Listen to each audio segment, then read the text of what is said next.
Hello students, welcome to the geography classes of class 11। तो शुरू करते हैं आज की क्लास। फंडामेंटल ऑफ ज्योग्राफी जो हमारी बुक है उसका चैप्टर नंबर 2 हमने ऑलमोस्ट कंप्लीट कर लिया था।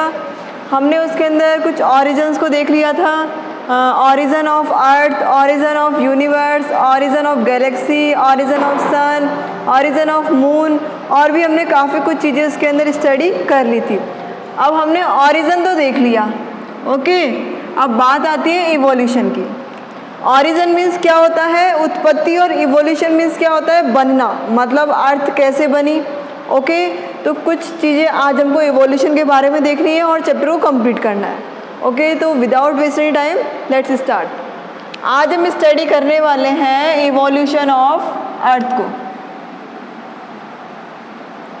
इवोल्यूशन ऑफ अर्थ। अब देखिए, इवोल्यूशन ऑफ अर्थ, हमने अब तक ऑरिजन को स्टडी किया कि कैसे उसकी उत्पत्ति हुई, और अब हम इवोल्यूशन को देखने वाले हैं कि हमारी जो अर्थ है वो कैसे बनी, ठीक है। तो अब आप लोगों को पता है हमने फर्स्ट में क्या स्टडी किया था कि जो हमारी अर्थ है, ऑरिजन के अंदर हमने स्टडी किया था कि जो हमारी अर्थ है वो क्या है? एक फायरबॉल है, ठीक है। हमें सिर्फ अभी तक इतना पता है कि हमारी जो अर्थ है वो एक फायरबॉल है, उसके अंदर हाइड्रोजन और हीलियम ऑलरेडी क्या कर रहे हैं? एग्जिस्ट कर रहे हैं, ठीक है। तो अब हम इवोल्यूशन के बारे में देखते हैं। अब जो इवोल्यूशन है इसके अंदर जो यदि हम एज की बात करें तो जो हमारी अर्थ है इसकी यदि हम एज की बात करें कंप्लीट यूनिवर्स की, तो इसकी 1/3 एज है, ठीक है। एज 1/3 यूनिवर्स है। तो या हम बोल सकते हैं 4 बिलियन ईयर एगो हम इसका एज बता सकते हैं। तो फर्स्ट पॉइंट यही है कि जो इसकी एज है वो 1/3 ऑफ यूनिवर्स है, ओके। और हम कुछ इस तरीके से भी इसको नोट कर सकते हैं, 4.6 billion year ago. I hope you understand. First point आप लोगों को समझ में आ गया होगा। क्या है फर्स्ट पॉइंट? जो हमारी जो अर्थ है इसकी यदि हम एज की बात करें तो क्या है? ये यूनिवर्स की जो एज है, यूनिवर्स से 1/3 इसका एज है, या हम बोल सकते हैं 4.6 बिलियन ईयर एगो। अब नेक्स्ट यदि हम इसकी जियोलॉजिकल चेंजेस की यदि हम बात करें, यदि हम अर्थ में जियोलॉजिकल चेंजेस की यदि हम बात करें तो आप लोगों को पता है यदि अर्थ के अंदर की बात करते हैं तो अंदर में बहुत सारे चेंजेस हुए हैं। अर्थ के अंदर बहुत सारे चेंजेस हुए हैं। प्रीमोडियल था, काफ़ी सारी गैसेस उसमें से निकल गई है। तो मतलब वो हमने अर्थ के अंदर भी क्या काफ़ी सारे चेंजेस को हमने देखा। अब यदि हम अर्थ के बाहर की बात करें, बाहर भी काफ़ी सारे चेंजेस हुए हैं। टेम्परेचर में चेंजेस आए हैं, डेंसिटी के अंदर चेंजेस आए हैं, और यदि हम बात करें तो सॉलिडिफिकेशन में चेंज आए हैं। आपको पता है, हमें इतना तो ऑलरेडी हमने देखा हुआ है कि जो हमारी अर्थ है उसके अंदर ऑलरेडी हाइड्रोजन और हीलियम क्या कर रहे थे? एग्जिट कर रहे थे, मतलब प्रेजेंट थे, ठीक है। तो यदि हम सॉलिडिफिकेशन की बात करें तो यहाँ पर फोटोसिंथेसिस की जो प्रोसेस है वो भी यहाँ पर आती है, और फोटोसिंथेसिस प्रोसेस की वजह से, मतलब इसका हिंदी ट्रांसलेशन क्या होता है? फोटोसिंथेसिस, प्रकाश संश्लेषण, ठीक है। यदि इस प्रोसेस की यदि हम बात करें तो इससे धीरे धीरे यूनिसेल्युलर ऑर्गेनिज्म बनने लगे। डेवलपमेंट के साथ साथ यूनिसेल्युलर ऑर्गेनिज्म बनने लगे, और यदि और डेवलपमेंट हुआ तो आज की स्टेज में क्या हो गया? मल्टी सेल्युलर ऑर्गेनिज्म बन गया, और हम आज की स्टेज में पहुंच गए। तो यदि हम जियोलॉजिकल चेंजेस की बात करें तो हमारी जो अर्थ है इसमें काफ़ी सारे क्या हो गए हैं? चेंजेस हो गए हैं, ठीक है। यदि हम चेंजेस की बात करें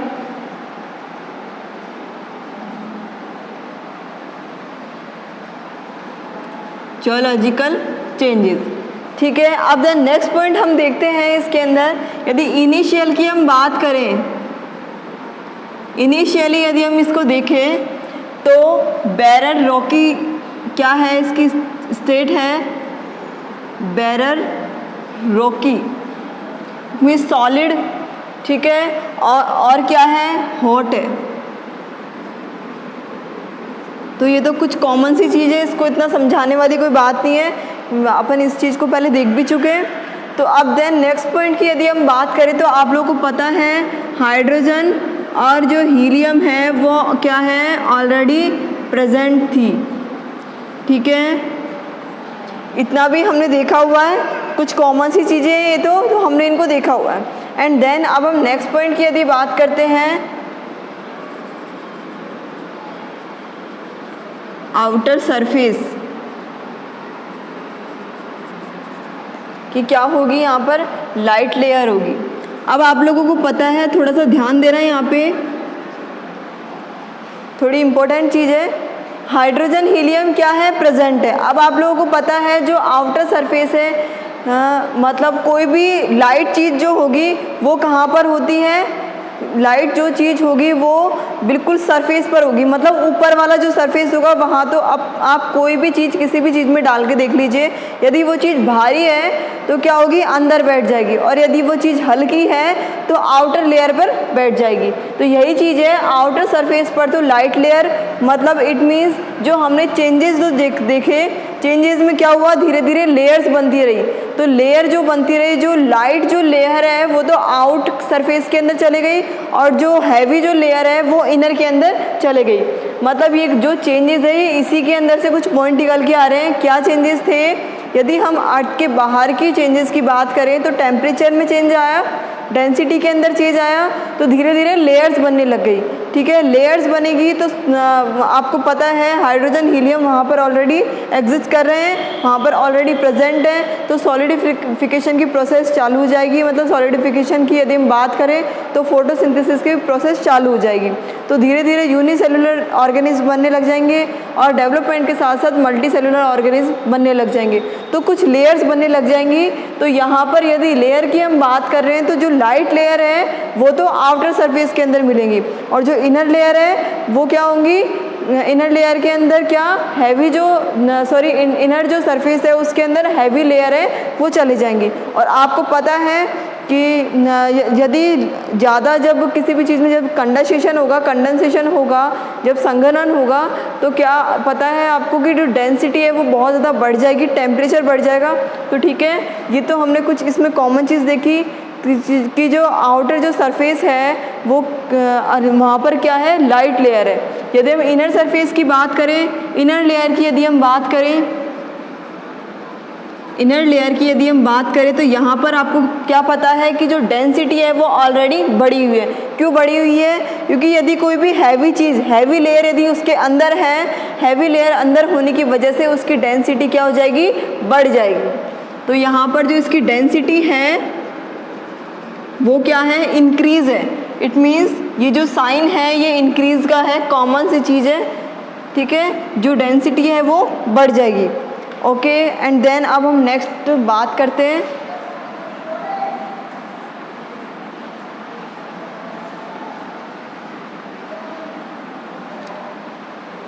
इवोल्यूशन ऑफ अर्थ की, हमने बात की। ठीक है, अब इवोल्यूशन ऑफ हम उसका देखते हैं, जैसे जो लिथोस्फीयर होता है, स्थल मंडल की यदि हम बात करें तो स्थल मंडल के अंदर कैसे इवोल्यूशन हुआ। तो अब हम किसकी, लिथोस्फीयर की हम बात करने वाले हैं, इवोल्यूशन ऑफ लिथोस्फीयर। लिथोस्फीयर का जो हिंदी ट्रांसलेशन होता है वो होता है स्थल मंडल। ठीक है, लिथोस्फीयर की यदि हम बात करें तो मैंने आप लोगों को पहले ही बता दिया है कि जो ओरिजिन, जब मैंने आपको स्टडी करवाया था चैप्टर की स्टार्टिंग में ही मैंने आपको बताया था कि जो हमारी अर्थ है वो क्या है, प्रीमोर्डियल। तो प्रीमोर्डियल है तो वहाँ पर क्या है, वोलेटाइल स्टेट है। ठीक है, तो हम फर्स्ट पॉइंट क्या लिख सकते हैं, जो प्रीमोर्डियल है, हमारी अर्थ क्या है, प्रीमोर्डियल है, और जो उसकी स्टेट है तो कौन सी स्टेट है, वोलेटाइल स्टेट।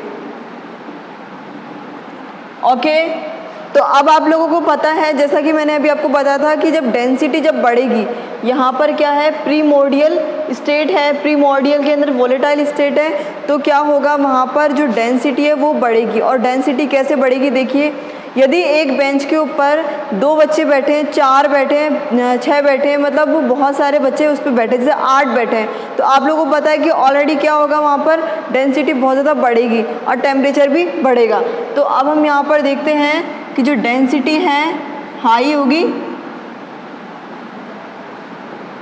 जो डेंसिटी है वो क्या होगी, हाई होगी। और यदि हम टेम्परेचर की भी इसके अंदर हम बात करें तो टेम्परेचर भी क्या होगा, हाई होगा।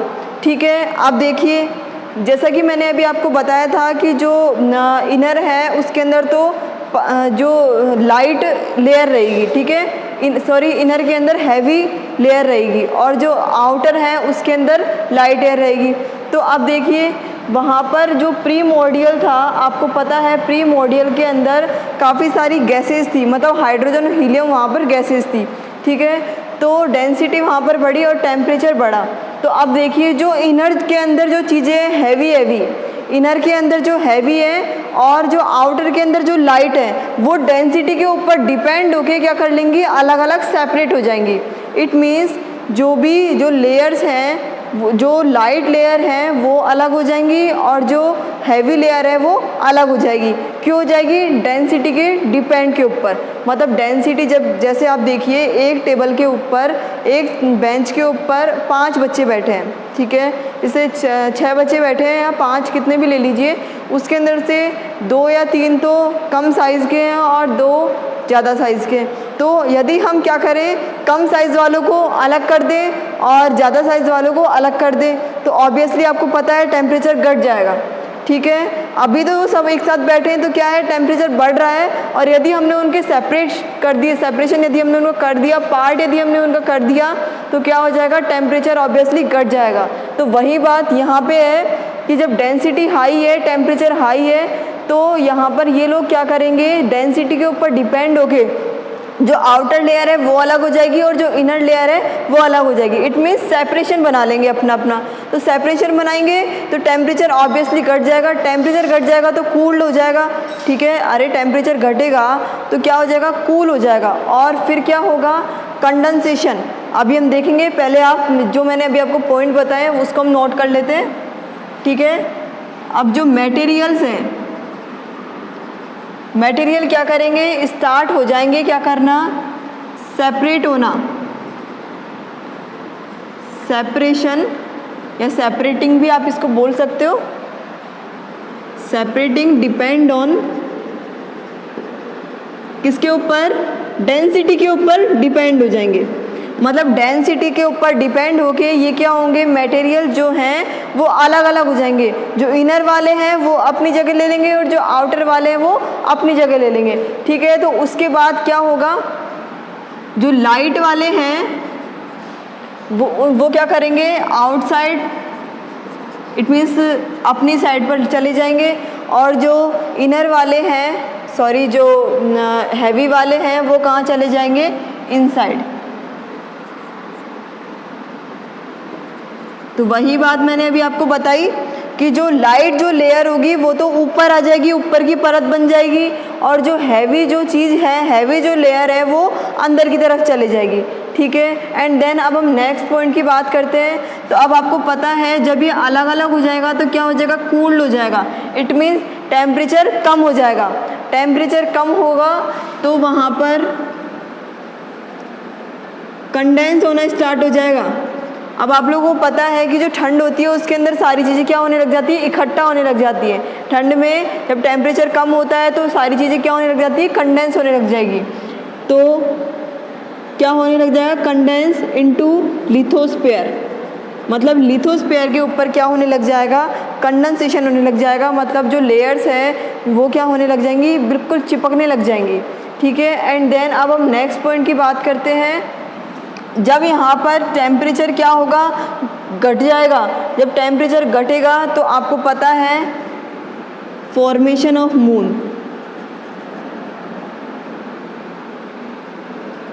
फॉर्मेशन ऑफ मून के टाइम पर क्या होगा, देखिए मैंने आपको बताया था जो मून है उसके अंदर मैंने आपको बताया था कि जो अर्थ है उससे एक टुकड़ा नीचे गिरा। ठीक है, जो अर्थ है उससे टुकड़ा क्या गिरा, नीचे गिरा, तो वो क्या हो गया, कूल वाला पार्ट हो गया। ठीक है, अब यदि हम फॉर्मेशन ऑफ मून की यदि हम बात करते हैं तो क्या हो जाएगा, अगेन हॉट। अब यहाँ पर क्या हो रहा है, देखिए जो लिथोस्फीयर है इसके अंदर क्या है, पीरियडिक टाइम चल रहा है। मतलब कभी तो टेम्परेचर घट रहा है, कभी बढ़ रहा है, कभी टेम्परेचर घट रहा है, कभी बढ़ रहा है। मतलब यहाँ पर हमने देखा कि टेम्परेचर बढ़ रहा है, ठीक है, यहाँ पर क्या हो गया, टेम्परेचर कम हो गया और फिर से टेम्परेचर क्या हो गया, बढ़ गया। इट मीन्स जो लिथोस्फीयर है यहाँ पर जब जो हमारी अर्थ है उसका जो लिथोस्फीयर बना उसका क्या था, जो टाइम पीरियड था, जो पीरियडिक जो टाइम था वो क्या था, घटता बढ़ता था, मतलब इंक्रीज डिक्रीज था। कभी टाइम बढ़ रहा था, कभी टेम्परेचर बढ़ रहा था तो कभी टेम्परेचर घट रहा था। तो हमने यहाँ पर कुछ ये चीज़ें देखी। उसके बाद अब आप लोगों को पता है जब इतने सारे जो डिफ्रेंशिएशन होंगे, अब हमने इतने सारे डिफ्रेंशिएशन देखे तो उनसे क्या बन जाएगी, डिफरेंट लेयर बन जाएगी। ठीक है, तो हमने यहाँ पर क्या देखा, डिफ्रेंशिएशन हुए, तो डिफ्रेंशिएशन जो होंगे उससे क्या बन जाएगी, डिफरेंट लेयर बन जाएंगी, जो डिफरेंट क्या होंगी, लेयर्स बन जाएगी। एक बार फिर से रिपीट कर लेते हैं, अच्छे से समझ में आ जाएगा। अब जो हमारी अर्थ है वो मैंने आपको ऑलरेडी बताया था, वो क्या थी, प्रीमोर्डियल थी, मतलब कंप्लीटली बनी हुई नहीं थी, प्रीमोर्डियल थी। ठीक है, तो प्रीमोर्डियल के अंदर वोलेटाइल स्टेट था। ठीक है, और वहाँ पर क्या थी, डेंसिटी बहुत ज़्यादा थी, डेंसिटी ज़्यादा थी तो टेम्परेचर भी ऑब्वियसली क्या होगा, हाई होगा। तो यहाँ पर क्या होगा, जो मटेरियल्स होंगे, जो ज़्यादा डेंसिटी वाले जो मटेरियल्स होंगे और जो कम डेंसिटी वाले जो मटेरियल होंगे, मतलब हैवी और लाइट, वो क्या होंगे, अलग अलग हो जाएंगे। तो material started separating depend on density, density के ऊपर डिपेंड होके क्या होंगे, वो अलग अलग हो जाएंगे। तो जो लाइट है वो तो ऊपर की तरफ चला जाएगा और जो हैवी है वो अंदर की तरफ चले जाएंगे, मटेरियल। ठीक है, कौन जाएगा, मटेरियल्स, इट मीन्स पदार्थ। उसके बाद क्या होगा, जब आपको पता है कि जब अलग अलग सेपरेशन जब हो गया, सेपरेशन के बाद टेम्परेचर घटेगा। क्यों घटेगा, जब अलग अलग सारी चीज़ें हो गई है तो किसी की टेम्परेचर अलग हो जाएगा और किसी का टेम्परेचर अलग हो जाएगा। अरे जब कंडेंसेशन, जब बहुत ज़्यादा लोग जब बैठे हैं एक चेयर के ऊपर, एक बेंच के ऊपर, जब ज़्यादा बच्चे बैठे हैं तो क्या होगा, टेम्परेचर बढ़ेगा। ठीक है, और यदि उसमें से हम हाफ हाफ कर दे तो क्या हो जाएगा, टेम्परेचर घट जाएगा। तो वहाँ पर क्या हो जाएगा, कूल्ड हो जाएगा और फिर क्या होगा, कंडेंस इनटू लिथोस्फीयर, वहाँ पर कंडेंसेशन होने लग जाएगा। ठीक है, तो हमने यहाँ पर देखा कि पीरियडिक टाइम चल रहा है, कभी तो टेम्परेचर बढ़ रहा है, कभी टेम्परेचर घट रहा है। उसके बाद फॉर्मेशन ऑफ मून के टाइम की यदि हम बात करें तो अगेन हॉट, क्या हो जाएगा, जो टेम्परेचर है वो बहुत ज़्यादा बढ़ जाएगा, मतलब गर्म हो जाएगा, जो वहाँ का जो एनवायरनमेंट है वो गर्म हो जाएगा। तो इतने सारे डिफ्रेंशिएशन होने की वजह से क्या हो जाएगा, डिफरेंट लेयर बन जाएगी। ठीक है, तो हमने इवोल्यूशन ऑफ लिथोस्फीयर को हमने अच्छे से स्टडी किया। एंड देन अब बारी आती है जो इवोल्यूशन ऑफ एटमॉस्फेयर है या हाइड्रोस्फीयर, वायुमंडल और जलमंडल, ये कैसे बने इसको हम स्टडी करते हैं।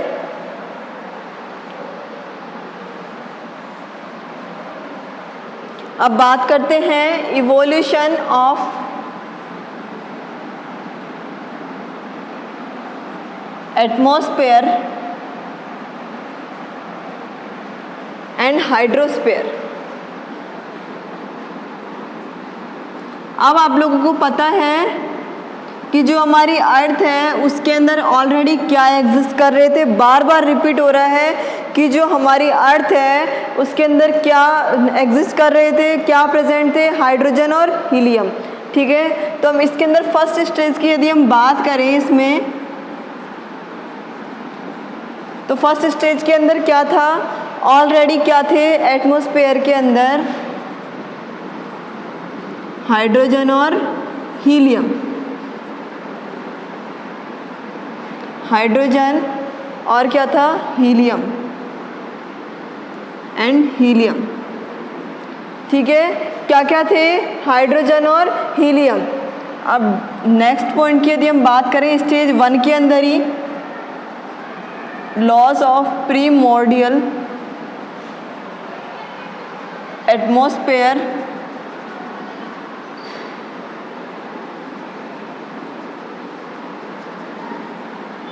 Due to solar winds. ठीक है, इसे अच्छे से देखिए आप। आपको पता है कि जो हमारी अर्थ है उसके अंदर ऑलरेडी हाइड्रोजन और हीलियम क्या थे, एग्जिस्ट कर रहे थे। सेकंड पॉइंट फर्स्ट स्टेज के अंदर ही क्या आता है कि loss of primordial atmosphere due to solar winds. अब देखिए, अब सन पे पहुंची, सन के अंदर क्या था कि जो गैसेस थी, मतलब वहाँ पर सोलर फ्लेयर थी। सोलर फ्लेयर थे वहाँ पे, तो जो गैसेस थी वो क्या थी, वो निकलती जा रही थी। आपको पता था कि जो गैसेस थी वो क्या होती जा रही थी, निकलती जा रही थी। तो उसी तरीके से यहाँ पर भी क्या है, जो सोलर वाइंड्स थी वो क्या निकलती जा रही थी। एंड देन अब हम सेकंड स्टेज की यदि बात करें, सेकंड स्टेज के अंदर हम देखें तो सेकंड स्टेज के अंदर क्या था, डी गैसिंग।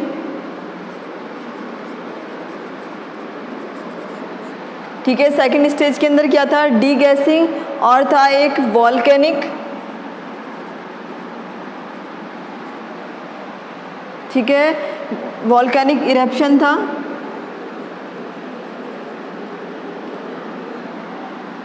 वॉल्केनिक इरप्शन के अंदर हम वाटर वेपर को देख सकते हैं, इसको भी हम देखेंगे, वाटर वेपर, CO2। ठीक है, अब देखिए पहले आप वॉल्केनिक इरप्शन देखिए। वॉल्केनिक इरप्शन, जैसे मैंने आपको बताया था कि जो हमारी अर्थ है उसके अंदर काफ़ी सारी क्या हो रही थी, वॉल्केनिक एक्टिविटी हो रही थी। वॉल्केनिक एक्टिविटी होने की वजह से वहाँ पर जो डस्ट पार्टिकल्स थे, मतलब काफ़ी सारी जो गैसेस थी वो निकल रही थी। ठीक है, वॉल्केनिक इरप्शन क्या होता है कि वॉल्केनिक एक्टिविटी के टाइम पर क्या हो रहा था, अर्थ के अंदर काफ़ी सारी गैसेस बाहर जा रही थी, काफ़ी सारे डस्ट पार्टिकल बाहर निकल रहे थे, क्या CO2, मतलब काफ़ी सारी जो भी गैसेस थी, एक्स्ट्रा जो गैसेस थी, डस्ट पार्टिकल्स थे, वो क्या होते जा रहे थे, बाहर निकलते जा रहे थे। अब हम डी गैसिंग की बात करें,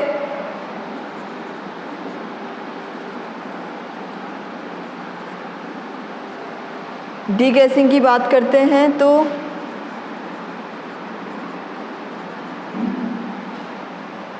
डी गैसिंग के अंदर क्या था कि जो हमारी जो गैसेस थी, मतलब आप लोगों को पता है कि डी गैसिंग के अंदर हमारी जो वॉल्केनिक जो एक्टिविटी वहाँ पर चल रही थी ना, तो वहाँ पर वॉल्केनिक एक्टिविटी से क्या हो रहा था, जो डस्ट पार्टिकल थे वो निकल रहे थे। लेकिन यहाँ पर क्या था कि जो गैसेस थी, हमने सोलर फ्लेयर के अंदर देखा था, जैसे सोलर वाइंड है उसी तरीके से डी गैसिंग हो रहा है। डी गैसिंग के अंदर क्या है कि जो एक्स्ट्रा गैसेस थी, काफ़ी सारी क्या थी, जो गैसेस थी वो क्या हो रही थी, अंदर से क्या निकल रही थी, बाहर निकल रही थी। कहाँ से निकल रही थी, फ्रॉम इंटीरियर। इट मीन्स क्या है डी गैसिंग, एक बार फिर से देख लीजिए कि जो वॉल्केनिक एक्टिविटी हो रही थी, मतलब वॉल्केनिक जो इरप्शन था हमारी अर्थ के अंदर, वॉल्केनिक इरप्शन का मतलब वॉल्केनिक जो एक्टिविटी हो रही थी वो क्या था उसके अंदर कि काफ़ी सारे डस्ट पार्टिकल निकल रहे थे, काफ़ी सारी गैसेस बाहर निकल रही थी। ठीक है, वो हमने वॉल्केनिक इरप्शन के अंदर देखा, और इसके अंदर डी गैसिंग हो रहा था। डी गैसिंग का मतलब काफ़ी सारी जो गैसेज है वो एनवायरनमेंट, वो एटमॉस्फेयर के अंदर फैल गई थी। तो ठीक है, हमने फर्स्ट स्टेज के अंदर तो क्या देखा कि हाइड्रोजन हीलियम ऑलरेडी एग्जिस्ट कर रही थी। सेकंड पॉइंट हमने इसका देखा कि सोलर वाइंड्स है वो क्या थी, वो एटमॉस्फेयर के अंदर फैल चुकी थी। और सेकंड स्टेज के अंदर यदि हमने देखा तो क्या पॉइंट थे, डी गैसिंग और volcanic eruption. D guessing I hope आप लोगों को समझ आ गया होगा, और वॉल्केनिक इरप्शन भी आपको समझ में आ गया होगा। तो इतना आई होप यू अंडरस्टैंड, आपको समझ में आया होगा। यदि अब हम थर्ड स्टेज की बात करते हैं,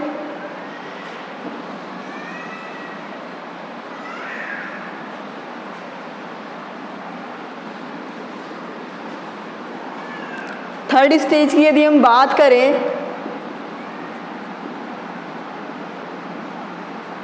थर्ड स्टेज के अंदर था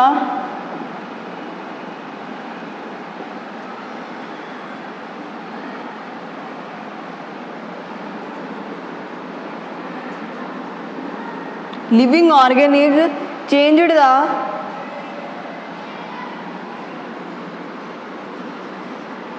composition of the atmosphere।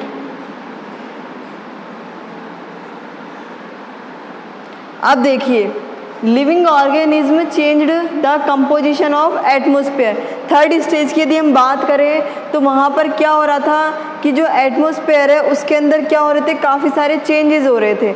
मतलब जो हमारा एटमॉस्फेयर है, जैसे आपको पता है कि हमारा जो एटमॉस्फेयर है उसके मतलब जो अर्थ है उसके अंदर से वॉल्केनिक एक्टिविटी होगी। वॉल्केनिक एक्टिविटी होने की वजह से क्या, काफ़ी सारी गैसेस निकल जाएंगी। मतलब उसके अंदर क्या होगा, जैसे CO2 बाहर निकलेगी, काफ़ी सारे वहाँ पे एसिड्स बाहर निकलेंगे, तो मतलब क्या था, हमारी जो थर्ड स्टेज थी उसके अंदर क्या हुआ कि जो प्रीमोर्डियल जो हमारा स्टेज थी, प्रीमोर्डियल स्टेज से वो जब वो फटा, मतलब मैंने आपको बताया था कि ब्लास्ट हुआ था, ठीक है। तो वहाँ पर जब वो फटा तो क्या निकले, काफ़ी सारी गैसेस निकली, और वो जो गैसेस थी वो क्या हुआ, वो एटमॉस्फेयर के अंदर फैल गई, मतलब एसिड्स निकल गए काफ़ी सारी। जैसे थी तो ऑलरेडी क्या थी, हाइड्रोजन और हीलियम, लेकिन हाइड्रोजन हीलियम के अलावा भी क्या हुआ, वहाँ पर काफ़ी सारी गैसेस निकल गई, उसके अलावा भी जैसे CO2 निकल गई, काफ़ी सारे एसिड्स निकल गए। तो मतलब क्या था, जो living organism changed the composition of the atmosphere, ठीक है। I hope you understand. यदि कोई भी प्रॉब्लम हो तो आप मुझे कमेंट बॉक्स में बता दीजिएगा, उसे यूज़ लीजिए। अब बारी आती है, अब तक हमने लिथोस्फीयर, हमने इवोल्यूशन ऑफ अर्थ को देख लिया, इवोल्यूशन ऑफ लिथोस्फीयर को हमने देख लिया, और उसके बाद हमने इवोल्यूशन ऑफ एटमॉस्फेयर हाइड्रोस्फीयर को हमने देख लिया।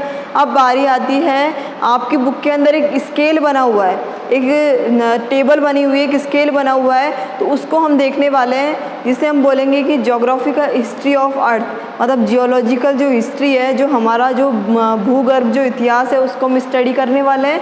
आपकी बुक के अंदर एक स्केल बना हुआ है, उसे आप अच्छे से देखिएगा। यहाँ पर हम थोड़े इजी वे में देखने वाले हैं, ऐसे जब चार्ट बना होता है तो हमें समझ नहीं आता है, तो अब हम इसको देखते हैं। नेक्स्ट जो हमारा टॉपिक है वो है जियोलॉजिकल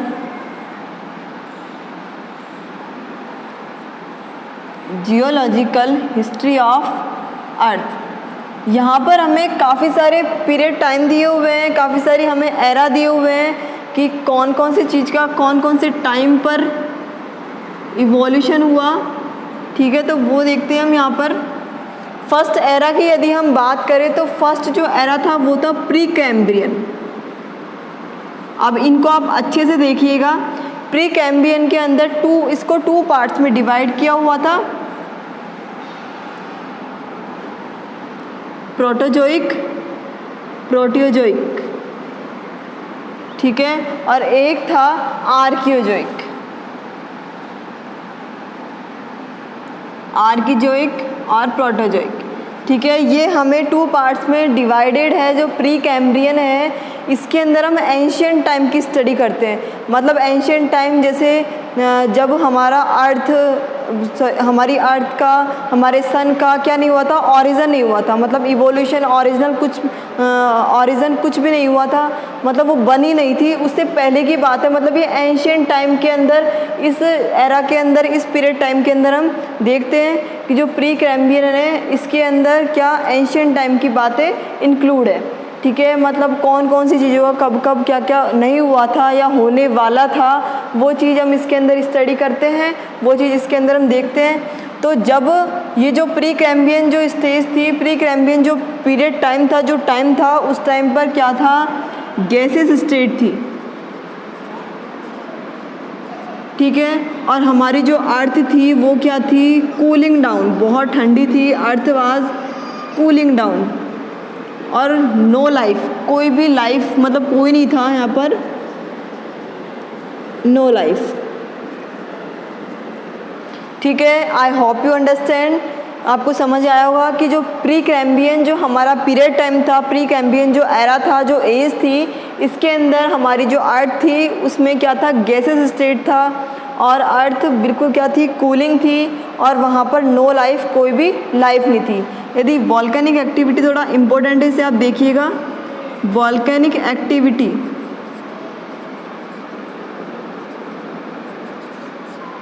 लेक सुपीरियर, क्वेश्चन बनता है यहाँ से कि जो लेक सुपीरियर है ये कौन से पीरियड टाइम का है, मतलब इसका इवोल्यूशन कब का है। तो इसका जो इवोल्यूशन है वो है प्री कैम्ब्रियन पीरियड टाइम का, प्री कैम्ब्रियन एज का है, ठीक है। तो कुछ इंपॉर्टेंट चीज़ है, इसको आप थोड़ा इम्पोर्टेंट कर लीजिएगा।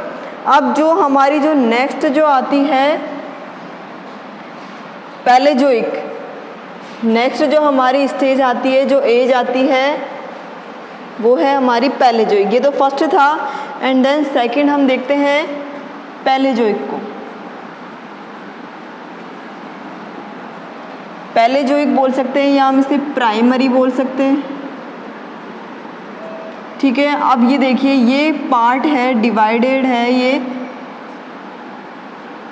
6 पार्ट्स में, पर्मियन, ठीक है, कार्बोनिफेरस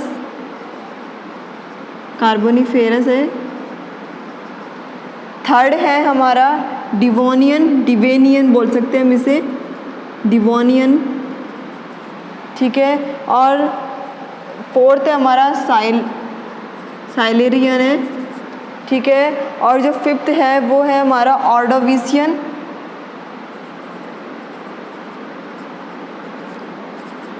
ऑर्डोविशियन, एंड जो सिक्स्थ है वो हमारा कैम्ब्रियन है, ठीक है। ये आपको लर्न करने ही पड़ेंगे, इनकी कोई ट्रिक नहीं है, ये आपको लर्न करने पड़ेंगे। और यदि हम इनकी एज की बात करें तो 270 से 225 मिलियन ईयर एगो है ये, ठीक है, और इसकी क्या है 300 से 270 मिलियन ईयर एगो, ठीक है। और डेवोनियन की यदि हम बात करें तो 400 से 350 मिलियन ईयर एगो है, और साइलेरियन की यदि हम बात करें तो 440 से लेके 400 मिलियन ईयर एगो है, और यदि ऑर्डोविशियन की यदि हम बात करें तो 500 से 440 मिलियन ईयर एगो है, और यदि हम कैम्ब्रियन की बात करें तो 600 से 500 मिलियन ईयर एगो, ठीक है। ये आपको लर्न करने पड़ेंगे, ये इसकी कोई ट्रिक नहीं है, आपको अच्छे से इनको लर्न करने पड़ेंगे, एक दो बार रिवाइज करोगे तो लर्न हो जाएगा, ठीक है। पैलेजोइक या प्राइमरी की यदि हम बात करें तो इसको 6 पार्ट्स में डिवाइड किया हुआ है, पर्मियन, कार्बोनिफेरस, डेवोनियन, साइलेरियन, ऑर्डोविशियन और कैम्ब्रियन, ठीक है। यदि हम इनकी एज की बात करें तो क्या है 270 से 225 ये मिलियन ईयर एगो, ठीक है, 300 से 270 मिलियन ईयर एगो, 400 से 350 मिलियन ईयर एगो, 440 से 400 मिलियन ईयर एगो, 500 से 440 मिलियन ईयर एगो, और कैम्ब्रियन की है 600 से 500 मिलियन ईयर एगो। ये आपको लर्न करने पड़ेंगे, इसके अंदर कुछ समझने की चीज़ नहीं है, ये आपको लर्न करने पड़ेंगे, ठीक है। इसके अंदर जो इम्पोर्टेंट चीज़ है वो है जो कार्बोनिफेरस है, कार्बोनिफेरस के अंदर हमें 2 एज हमें दिखती है, जैसे 2 जो वेज है, 2 जो थिंग्स है वो इसके अंदर इंक्लूड है। एक तो कॉल फॉर्मेशन, जो कोयला निर्माण होता है ना वो, और एक होता है ग्लेशिएशन। ग्लेशिएशन का हिंदी ट्रांसलेशन होता है हिमानीकरण।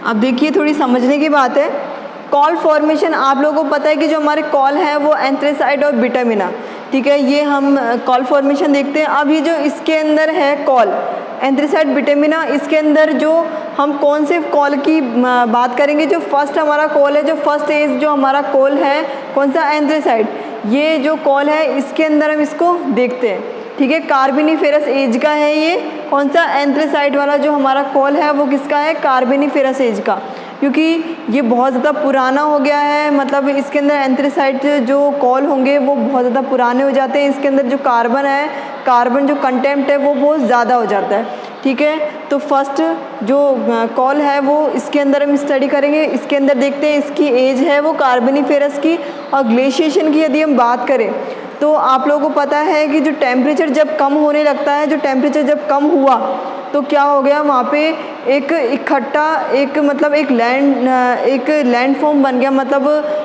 एक पेंजिया जिसे हम बोलते हैं इकट्ठा लैंड फॉर्म, लैंडिंग, वो क्या होगा, पेंजिया, उसे हम क्या बोलेंगे, पेंजिया, ठीक है। तो जब वो एक तरफ का जो इकट्ठा जो लैंडफॉर्म जो बना रहेगा, जो लैंडिंग जो बना रहेगा, वो उसका जो इफ़ेक्ट पड़ेगा वो ग्लेशिएशन की वजह से पड़ेगा। अब आपको पता है सबसे ज़्यादा जो इकट्ठा था वो कौन से साइड पे था, साउथ पोल के अंदर। फर्स्ट टाइम पे कहाँ पर था, साउथ साइड के अंदर था, साउथ डायरेक्शन के अंदर था, साउथ पोल के अंदर था। तो उसके ऊपर जो इफ़ेक्ट आ रहा था, अब आपको पता है जब इकट्ठी जो चीज़ होगी उसके ऊपर ऑलरेडी क्या आएगा, ऑब्वियसली क्या आएगा, वहाँ पर इफ़ेक्ट आएगा। तो इफ़ेक्ट किसका आएगा, ग्लेशिएशन का। ये थोड़ा सा लर्न कर लेना, आप एक बार देख लेना इसको, बाकी इसके अंदर ज़्यादा घुसने की ज़रूरत नहीं है, इनको हम आगे स्टडी करेंगे, ठीक है। तो आप इनको लर्न रख लीजिएगा। अब थर्ड बात आती है मेसोइक की, जो सेकेंडरी है हमारा।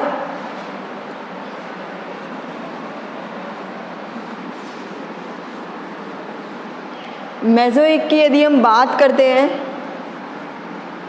मीजोजोइक। तो इसके अंदर क्या है, या हम इसको क्या बोल सकते हैं, सेकेंडरी। सेकेंडरी। अब ये भी क्या है, 3 पार्ट्स में डिवाइड है। एक तो क्रीटेशियस, क्रीटेशियस, ठीक है। इसके अंदर भी क्या है, कॉल फॉर्मेशन है। यदि हम इसकी एज की बात करें तो 135 से 70 मिलियन ईयर एगो। इसके अंदर क्या है, कॉल फॉर्मेशन, ठीक है। यदि हम नेक्स्ट इसकी बात करें, क्रीटेशियस के बाद क्या है, जुरासिक। जुरासिक की यदि हम बात करें, इसकी एज क्या है, 180 से 135 मिलियन ईयर एगो, ठीक है। और थर्ड यदि हम बात करें तो ट्रायसिक। ट्रायसिक की जो एज है उसकी क्या है, इसकी एज पीरियड टाइम है 225 से 180 मिलियन ईयर एगो, ठीक है। और इसके अंदर कुछ बातें हैं जो एक्सटिंक्शन, जैसे एक्सटिंक्शन ऑफ डायनासोर, एक्सटिंक्शन, जो डायनासोर जो विलुप्त हुए थे ना, वो ऑफ डायनासोर्स, ठीक है। और जो नेक्स्ट है यहाँ पर रेप्टाइल्स का क्या हुआ था, इवोल्यूशन हुआ था। रेप्टाइल्स इवोल्यूटेड हुए थे। अब ये तो आपको लर्न करने ही पड़ेंगे। और एक बार आप समझ लीजिए कि जो क्रिटेशियस है इसकी एज क्या है, 135। जैसे मीजोइक है, इसको हम यहाँ से स्टार्ट करेंगे। ट्रायसिक, ट्रायसिक के अंदर क्या है, 225 से 180 मिलियन ईयर, ठीक है। ये क्या है, इसकी एज है, इसका पीरियड टाइम है ये। और जुरासिक की यदि हम बात करें तो अब आप लोगों को पता है, जुरासिक पार्क आप लोगों ने सुना होगा। वहाँ उस टाइम पे क्या था, एक्सटिंक्शन ऑफ डायनासोर, मतलब डायनासोर विलुप्त हो गए थे। ऐसा कहा जाता है कि काफ़ी सारी मतलब बहुत सारी विधियाँ इसमें दी गई कि डायनासोर क्यों विलुप्त हो गए, क्यों एक्सटिंक्ट हो गए, कि उनके ऊपर उल्का क्या हो गया था, वहाँ पर उनके ऊपर उल्कास गिर गए, तो इसलिए वो क्या हो गए थे, एक्सटिंक्ट हो गए थे। लेकिन जो रियल बात है वो ये है कि जो डायनासोर है उनके उस टाइम पर वो क्या है, जो डायनासोर बहुत ज़्यादा टेम्परेचर के अंदर रहते हैं, मतलब बहुत ज़्यादा गर्मी के अंदर वो रहने वाले जानवर हैं। जो डायनासोर हैं वो बहुत ज़्यादा टेम्परेचर के अंदर रहते हैं। तो उस टाइम पर क्या हुआ, उल्कास गिरे, तो उल्कास जब फटे, जब अर्थ पर जब उल्कास गिरे तो वो फटे, तो उसके अंदर काफ़ी सारी गैसेस निकल गई। तो गैसेस जब निकली तो वहाँ पर बहुत एक धूल जम गया, मतलब एक धूलदार एक परत जम गई, ठीक है, धुंधली परत जम गई। तो धुंधली परत जमी तो वहाँ पर क्या हुआ, टेम्परेचर कम हो गया, क्योंकि सन की जो रेज़ है वो भी वहाँ पर नहीं आ पाई, और जो उसकी जो धुंधलापन जो था वो भी जम गया। तो उसकी वजह से क्या हुआ, एक्सटिंक्ट हो गए, डायनासोर जो थे वो विलुप्त हो गए। और सेकंड पॉइंट हम देख सकते हैं कि जो रेप्टाइल्स है उनका क्या हो गया, इवोल्यूशन हो गया। एंड देन थर्ड की यदि हम बात करें, क्रिटेशियस एज की यदि हम बात करें तो क्रिटेशियस एज क्या है, 135 से 17 million year ago, 70 million year ago. यहाँ पर क्या है, कॉल फॉर्मेशन, जो हमारा सेकंड जो कॉल था बिटोमिना, एंथ्रेसाइड तो वहाँ पर हो गया, और बिटोमिना जो हमारा कॉल था वो क्या कि कौन सी एज के अंदर आता है, उसका जो इवोल्यूशन कौन सी एज के अंदर बात करते हैं हम, क्रिटेशियस एज के अंदर। तो ठीक है, अब हम थर्ड तो हमारा हो गया। अब हम फोर्थ की बात करते हैं, सेनेजोइक।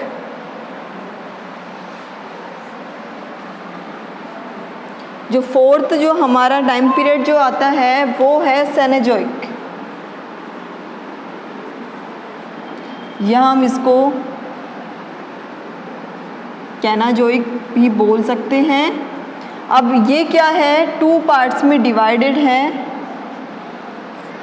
एक तो क्वार्टरी और एक टेरिटरी कुछ बोल सकते हैं हम इसको,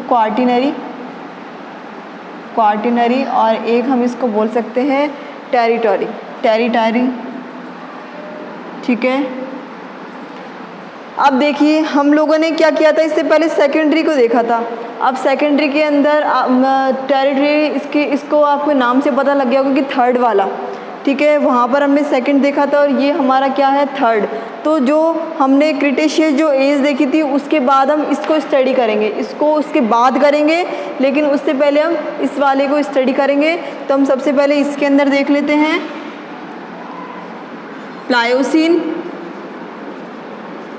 प्लायोसीन है, इसके जो एज हैं वो इसको हम एक बार अलग से ही देख लेते हैं, जो टेरिटरी है इसको एक बार हम अलग से ही देख लेते हैं।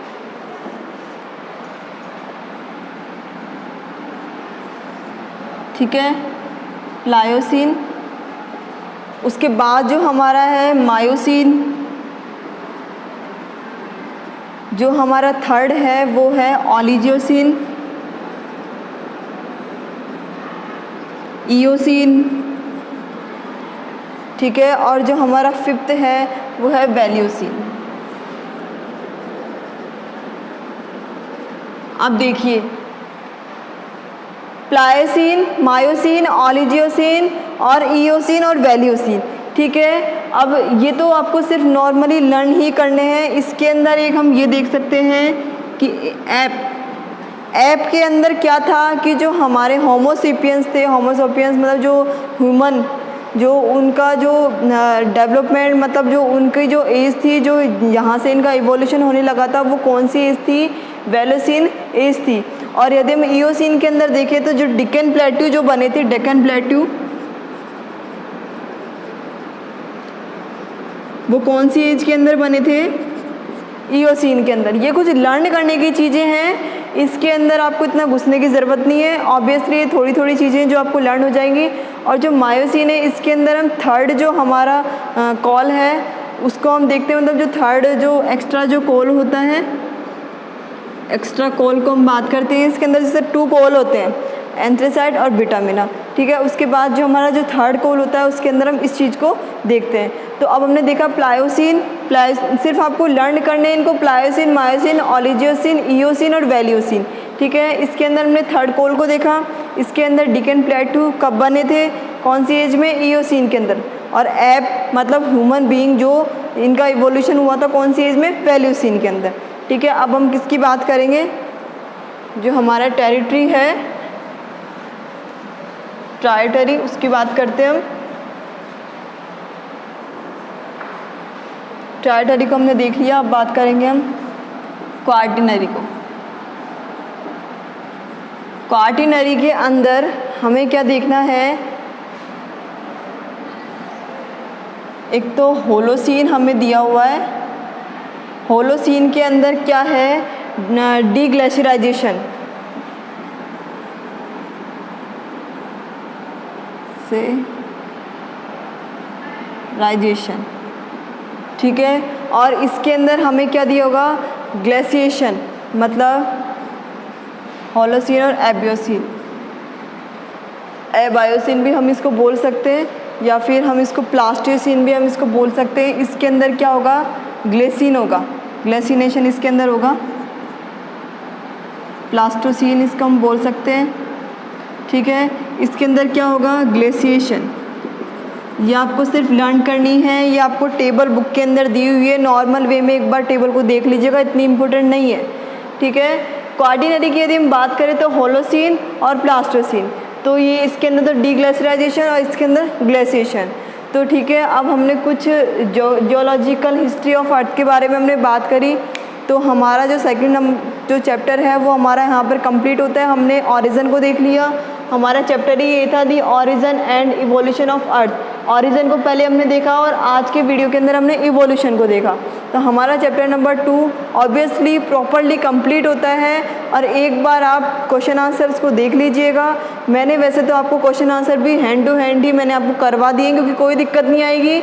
मैंने आपको एक एक नोट्स बनवाए हैं कंप्लीट, एक बार आप देख लीजिएगा। फिर से यदि नहीं देखा तो वीडियोस को आप रिपीट करके देखिए, बैकवर्ड में जाइए, आप अच्छे से देखिए, कोई दिक्कत नहीं है। तो हमारा चैप्टर नंबर 2 कंप्लीट होता है। यदि आपको कोई भी प्रॉब्लम है तो प्लीज़ कमेंट बॉक्स को यूज़ लीजिए। वो कमेंट बॉक्स इसीलिए है यूज़ करने के लिए कि आप कोई भी क्वेश्चन पूछ सकें मुझसे। तो ठीक है, चैप्टर नंबर 2 प्रॉपरली हमने कंप्लीट किया। नेक्स्ट वीडियो के अंदर हम चैप्टर नंबर 3 की बात करेंगे। तो आज का वीडियो यहीं एंड होता है। Thank you so much.